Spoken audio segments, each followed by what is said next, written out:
going to read the whole book? Hey everybody, I'm going to read chapter 10 of The Fields of Home now, and this is mostly for Bert and Cora over in the country of China, and for Susanna and Dave, and Katie and Bernie. Okay, chapter 10. Remember, this book takes place right here in Maine, many years ago.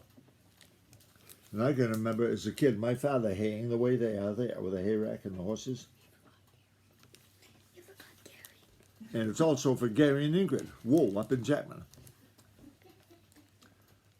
Chapter 10, Slow and Easy Goes Far in a Day.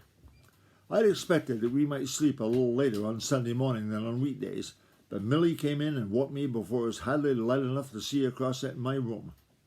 She was in her stocking feet and didn't call me, but shook me a little by the shoulder. Get up, Ralphie, she whispered when I opened my eyes. Thomas wants you, but he don't want Levi woke up. Victuals is almost on the table. Then she tiptoed out through Uncle Levi's room without even making a floorboard squeak. I pulled my overalls, socks and shirt on, took my shoes in my hand, sneaked quietly out through Uncle Levi's room. Grandfather was already at the table. He had a pretty good-looking felt hat and a gray suit on. Was eating a bowl of oatmeal as fast as he could swing the spoon. Get your victuals into you just as fast as you can, Ralphie, he said. He told me when I came into the kitchen. I got to go right off to Lewiston this morning, and there ain't no time for dawdling over the victuals. I give old Nell her provender already. That means he fed old Nell, the horse. And I'll have her harnessed by the time you get to the barn. He pushed his chair back, got up, and as he went out through the back pantry, he called, "Fetch a stout piece of rope out of the carriage house when you go past." Grandfather was in a dither when I got to the barn. He had the harness nearly on old Nell, and the minute I came into the door, he snapped, stir your sivers, Ralphie. Fetch Matthew's heifer calf out and load it on the spring wagon. Who in time and tarnation has been meddling with this tannel harness? It's all tangled up. It's probably him, right? Matthew's calf was pretty good size. It weighed at least 150 pounds, and he didn't want to leave Martha. But I had quite a little experience with calves in Colorado. I tossed a loop of the rope around the base of the calf's tail, put an arm around her neck, and started to lead her out to the wagon. Everything would have been all right if Grandfather hadn't come to help me. He slammed the tie-up door back into my face just as I was putting a hand up to open it. I was leaning over a little to keep my arm around the calf's neck. My head was sticking out in front, sort of like a turtle's. When the door hit me, I lost my balance, but I held on to the calf tight. We both went down together. "What in time and tarnation are you trying to do with that calf?" Grandfather shouted at me from the doorway. Get up and leave her alone, I tell you. What do you think this is, a Wild West show? Turn her loose, I tell you." I didn't have to turn the calf loose. She jerked her head out from under me, scrambled to her feet, and raced off down the tie-up, bawling. Grandfather didn't bother with me anymore, but went after the calf. Catch her, head her off," he was shouting before I was hardly back on my feet. The more he bellowed, the more he frightened the calf. She ducked in and out among the stanchion cows like a cat having a fit. Every cow in the barn had started bellowing, the calf was bawling, and above the hubbub I could hear Grandfather yelling, "Tannel fool boy, don't stand there gawking. Help me catch her. We ain't got all day, I tell you." After 2 steeplechases around the tie-up, the calf stuck her head between old Martha's hind legs, slipped, and fell into the scupper. Oh, my word. Before she could get up, I was on top of her. Don't hurt her, Ralphie," Grandfather was saying as he came running over. "Handle her gentle. You got her half scat to death already. Leave us heist her up careful and fetch her out to the wagon." There's a picture. Ralphie trying to catch up the calf in the barn. That's one of the cows in the background. Look at that calf go. Whoa. We might as well have tried to carry a full-grown cow with that frightened calf. And besides, she was sort of slippery from falling into the scupper. Grandfather wouldn't let me hog-tie her. He wouldn't even twist her tail a little so she wouldn't hang back when I tried to lead her. It was nearly half an hour before he had her boosted into the wagon. We were both pretty well messed up. Grandfather called me a tannel fool boy at least a dozen times. I was so mad when he drove out of the yard, I wanted to throw something after him. I was so mad when I went into the house for the milk bucket. I didn't say a word to Millie, just grabbed the bucket in one hand, the swill pail in the other, and went out to do the morning chores. Uncle Levi was downstairs when I carried the milk to the house. He was as happy as a meadowlark. He had on one of Millie's aprons over his overalls, and as he cut oranges and bananas into a bowl at the pantry table, he was singing, "Around and round the cobbler's bench, a monkey chased the weasel." Every time he come to pop goes the weasel, he'd throw a banana or an orange peel at the empty swill pail. Millie seemed just about as happy as Uncle Levi. She was at the stove, frying eggs and watching a pan of biscuits in the oven. Every time Uncle Levi sang out "pop," she'd rap the edge of the frying pan with a turner. I was still so mad and messed up that their playing sounded silly to me. I stopped in the summer kitchen, took my shoes off, set the pail of milk inside the pantry doorway. Then I went to the sink to wash. "By hub, Ralph will get an early start on that horse rake chore," Uncle Levi called out to me between the pops. "One lucky running onto that bee trade ad. I spied it out while you was gone for the cows last night. It's a God's wonder you ever got Thomas started off from here. What was you doing so long with that cussed calf?" And then he started with "round and round" again. "Loading it," was all I said, as I pulled my shirt sleeves up and started to wash. Uncle Levi stopped singing. I heard Millie come to the pantry doorway. Then I could feel them both standing there looking at my back. Millie was the first one to make a sound. She sort of snickered and said, "Ain't it might head up, be you, Ralphie?" "My name isn't Ralphie, it's Ralph," I told her. I wasn't a bit careful to make it sound pleasant. "Great day of judgment," Uncle Levi chuckled. "What'd you do? Mop down the tie-up of that calf after you loaded her?" "Afore you loaded her? Whoops." "No," I said. "She fell," and went right on washing. "Calculate Thomas gave you a little help, or was it hindrance?" "Hindrance," I said, squirt up a double handful of soap suds on my face.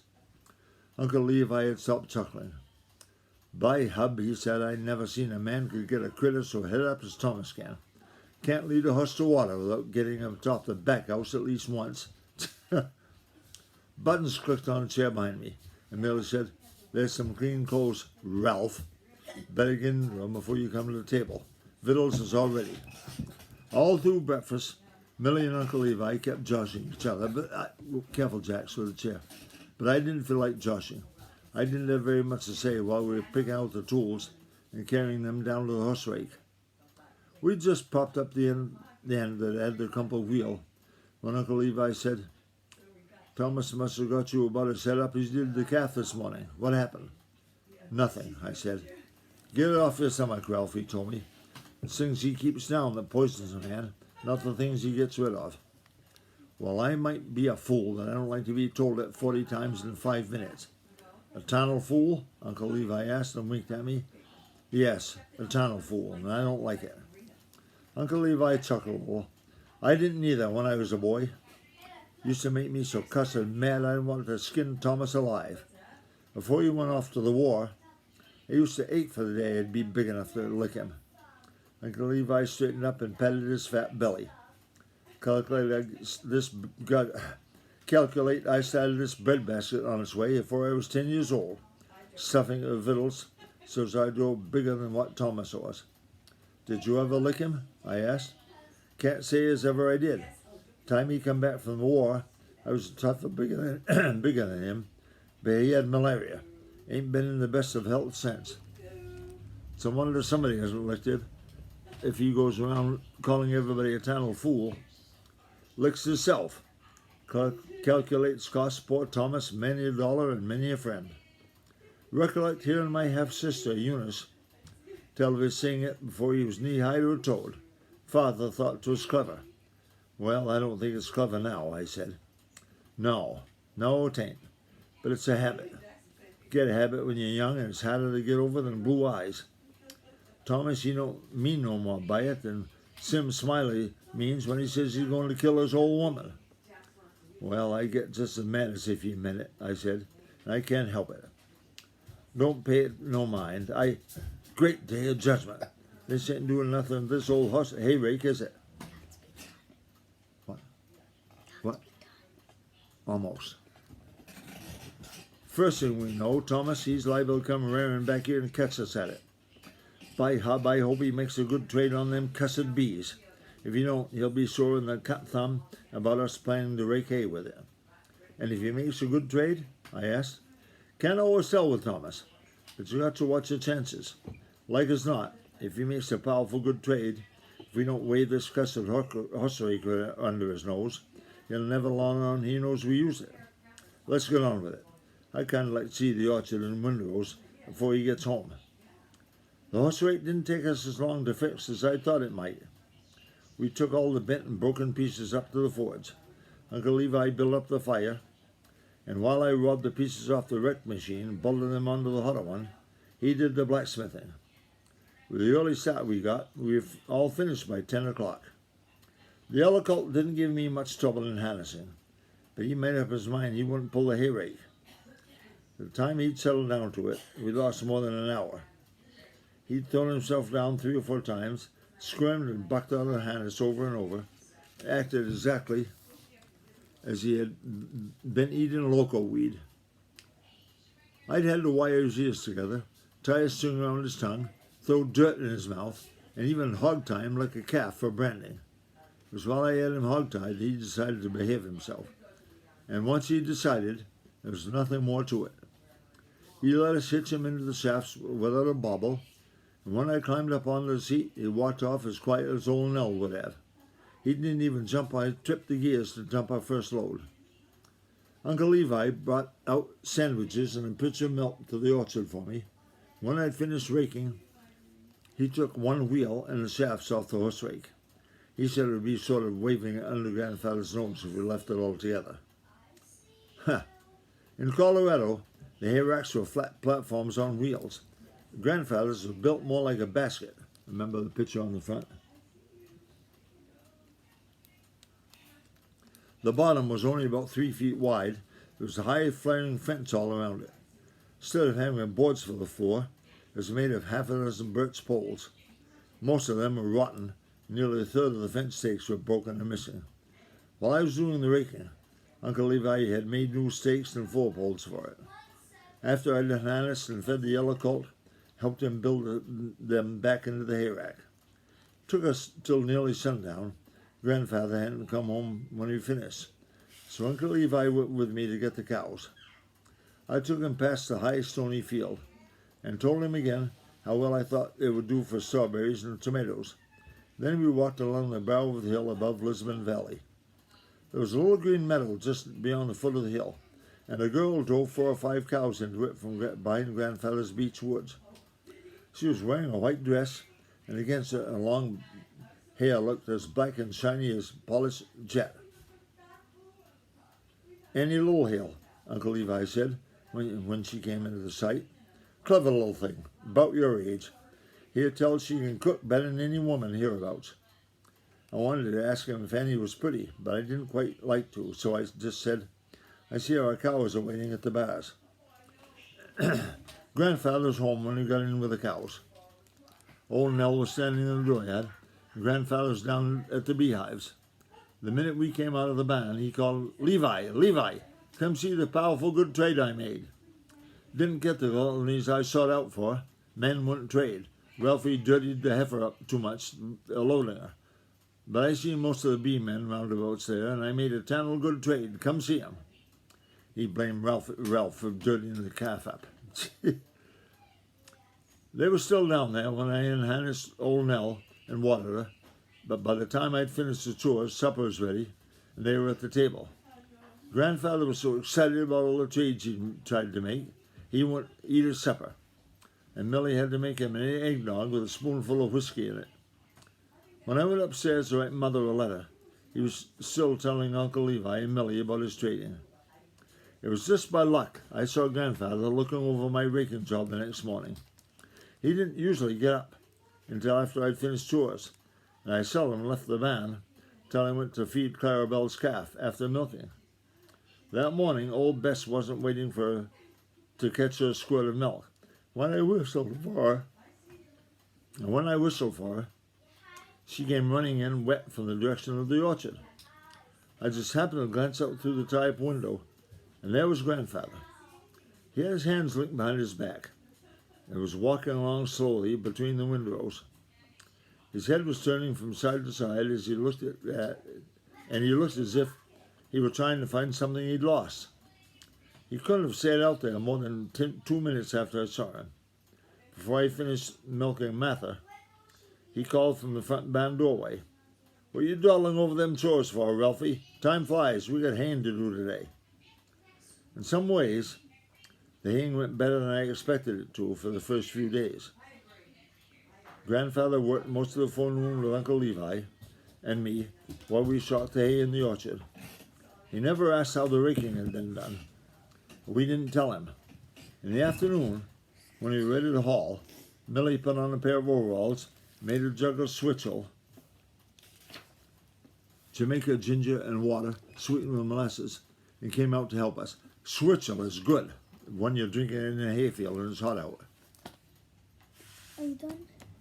Almost, Jax. Just a minute. Only another couple pages, okay? How many more?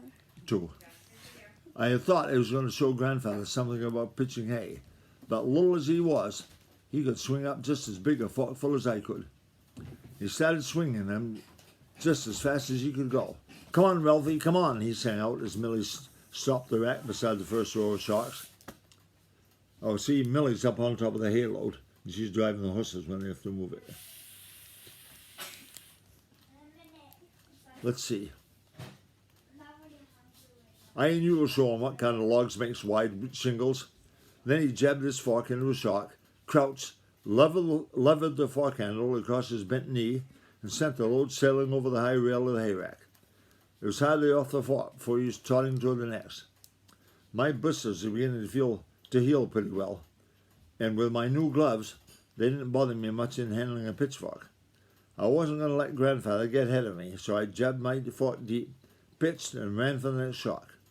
We went neck and neck for the first half dozen. Then I came to a big one. I either had to take it all at one forkful, or if I took 2, let Grandfather get ahead of me. I caught the near edge of the shock with my fork tines, folded it up, and ran the fork hard into the center. Then when I sprang back, bent my knee, threw my full weight on the fork handle, and it broke in the middle. Out of breath as he was, Grandfather scolded me till his face was almost purple, called me a tunnel fool boy a dozen times, and went off to the barn for another fork. Uncle Levi was raking scatterings. As soon as Grandfather had gone, he pulled his rake up beside me and said, "Cuss, a good thing you broke that fork handle. If you hadn't, Thomas, like as not, would have killed himself before he got to the end of the row." Always took pride that he could outpitch any man in any hayfield. Recollect what I told you. Slow and easy goes far in the day. You pitch first rate, but take it easy. Let him run off from you. He won't go more than 2 or 3 shocks before he cools down. Just has to prove to you he's a better man than you be. Ain't that so, Millie? Millie had been building load as Grandfather and I pitched hay to her. Her face, deep in her sunbonnet, was dripping sweat, and she was still breathing hard when she said, "'Tain't hard for him to pull it. 99 men out of 100. Take his fork, Ralph. Let's get this load on before he comes back." Her voice wasn't a bit mean. It was the first time she had called me Ralph without being sarcastic. I only had the rack loaded a little way above the rail when Grandfather came back. He passed me a heavy, long-handled fork. As I took it, he told me to quit trying to show off before I broke everything on the place, all the smithereens. I didn't say anything. I didn't change my pace from the way I'd been going before he came. For the rest of the row, Grandfather pitched 3 shocks to my 2. Then he stood his fork against a tree and said, "Load's getting a little high for your old grandpa, Ralphie. You throw on 8 or 10 or a dozen more shocks, fetch it on to the barn. I'll go ahead and get some of the culch out of the barn floor." When we got to the barn, I found why Grandfather wanted me to build the load so high. Instead of using a horse fork, the way they always did in Colorado, we had to unload by hand. Okay. I think so. But that wasn't all. They had to be handled 3 or 4 times. I pitched off the rack to Uncle Levi on the low mow above the tie-up. He pitched to Grandfather on the next high mow, and he pitched to Millie, who stored away in the high mow above the driveway. Unloading was twice as hard as loading on in the field. With the hay wrap built the way it was, the whole bottom part of the load was all tangled and matted together. To tear it loose with a pitchfork was like pulling stumps. On the second trip, we tried to get Grandfather to build load, let Millie rake scatterings, and Uncle Levi pitched to me, but he wouldn't do it. For half a dozen chalks, he'd tear into it as if he were throwing dirt on a prairie fire. Then he'd either go off to see how the new bees were doing, or remember that he had to set a trap for in the groundhog hole. He was away and back 2 or 3 times to each load. It was nearly sundown before we had the third one pulled into the barn.